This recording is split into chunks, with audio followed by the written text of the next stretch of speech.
Če želite preživeti letošnji dih v naravi, na varnem, daleč stran od mestnega vrveža, potem so turistične kmetije prava izbira. Kje najdete informacije? Na spletni strani Združenja kmetij Slovenije www.turisticnekmetija.si. Spremljate nas lahko na družabnih omrežjih Facebooka in Instagrama, torej Farmstay Slovenija.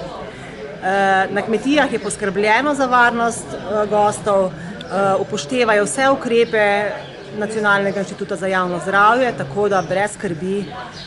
Na kmetiji ni gužve, torej ni masovnega turizma, je zelo malo ljudi.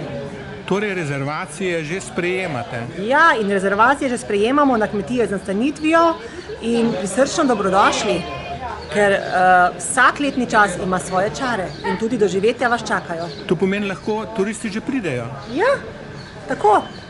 Turisti lahko pridejo, turisti že prihajajo na kmetije od 4. maja naprej, na terase in vrtove, s ponedeljkom pa že na spanje.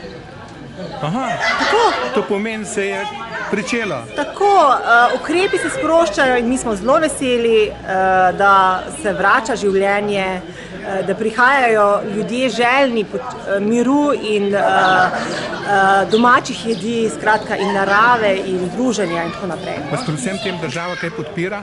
Podpira, seveda, podpira z nekimi promocijskimi aktivnostmi preko preko slovenske turistične organizacije, potem preko kmetijskega ministrstva oziroma tega korona zakona so tudi finančna nadomestila za izpad dohodka na kmetijah.